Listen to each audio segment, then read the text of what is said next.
Welcome to Hoardganize with professional organizer Rachel Seavey.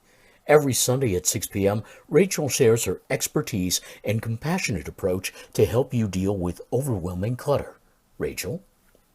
Hey, collectors! Welcome to the Hoardganize podcast. I'm your host, professional organizer Rachel Seavey, and this episode is all about total annihilation on your dirty dishes. Are you living in a dish disaster? Have you gone with paper now that you've used all of your dishes, or are you just buying more dishes? Do you have fruit flies because your dirty dishes are attracting them? Well, my dears, this podcast is for you. One of the main sources of clutter in the kitchen is dirty dishes. I know this from my own home, and I know this from going into homes every day. After cooking and eating, who in the world wants to clean? Not most of us. But, my dear collectors, everyone has a different threshold. Some people like to do their dishes after every meal. Some people do them at the end of the day. Some people leave them overnight. And some people leave them for months. So, what is your threshold? I have definitely seen both extremes. I know people who wash their dishes as they're cooking so that there's really only, the plates and the forks and the cups left to do.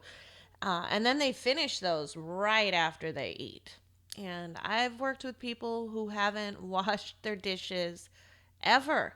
The same dirty dish has been in their home for decades.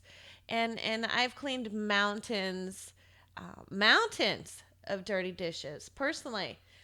Cleaned thousands of people's dirty dishes. So I am a professional organizer, but I am also an extreme cleaner. And sometimes these dishes have some extreme science projects growing on them. So, on this episode, I just wanted to discuss 5 tips on annihilating your dirty dishes so that you can clear your kitchen of dirty dish clutter. Number 1, begin by clearing a space on your kitchen counter for dishes so they can dry.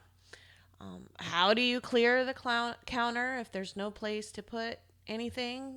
Where are you supposed to put things away if they're all cluttered? Do not get stuck, okay?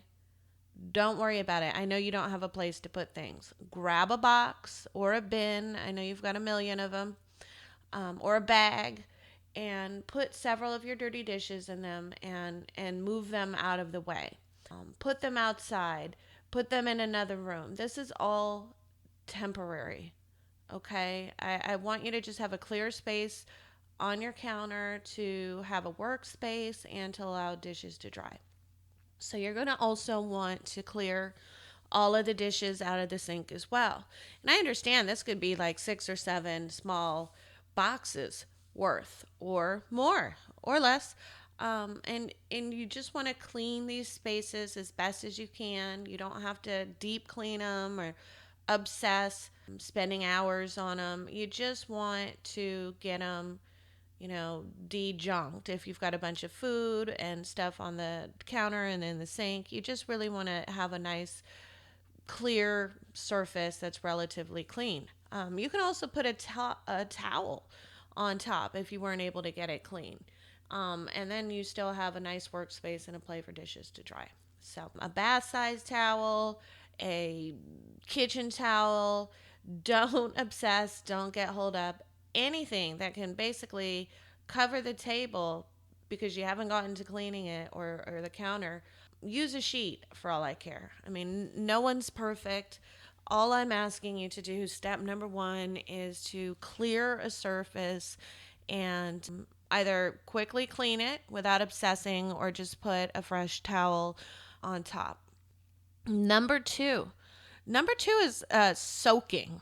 Okay, soaking. This is actually a huge, huge part of the process, and it's easily skipped, especially if you're trying to conserve water, or, sometimes you might not be able to access water in your kitchen.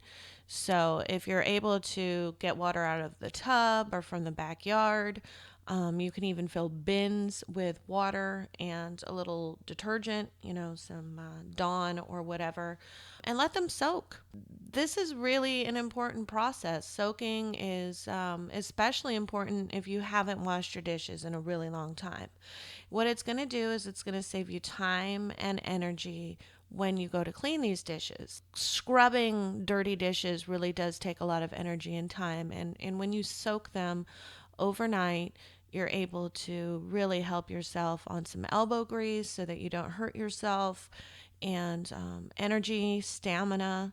So it's really important that you soak. I mean, these dishes have been there for a long time, so you can wait another night. If you have a sink, that's clear with a stopper in it, just put the stopper in and fill it with warm. If you can access warm, but cold is okay too. Cold is actually okay for the soaking process. Soapy water. So, like I said, you can use a plastic storage bin or a bucket or really anything that'll hold water from any source. You can go buy water, pour it into a bucket, soak your dishes in there. Okay? Don't let things hold you up.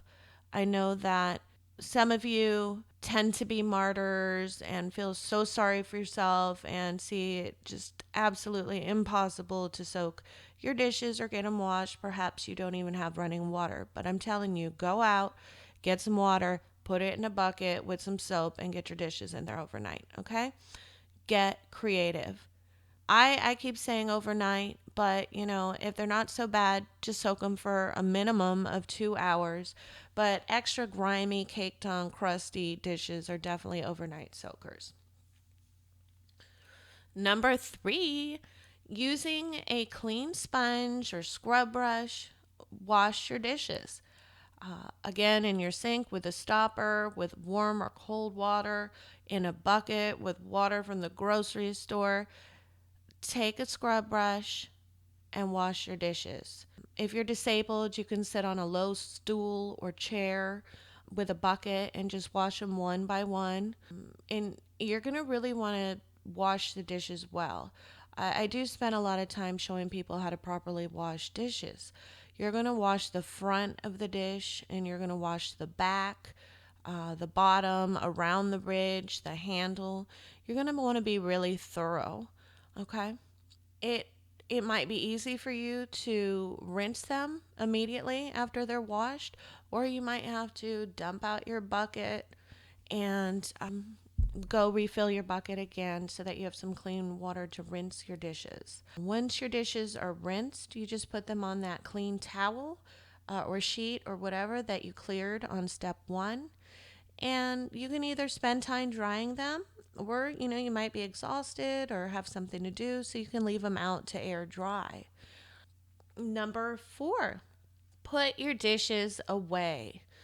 If you don't have space, which I know is quite common, meaning you don't have anywhere to put them in an organized fashion on that clean area of the counter, and then go to declutter your cabinets as you wash dishes. A lot of people tell me, well, I don't have anywhere to put my dishes, so I don't even do them. What is the point? The point is your house won't smell. Clean dishes are a lot healthier. The fruit flies will absolutely dissipate if you have nothing attracting them. And you've conquered a huge source of clutter at this point. So even if you technically don't have the most perfect place to put your dishes away, keep your plates with your plates and just work in small increments at a time.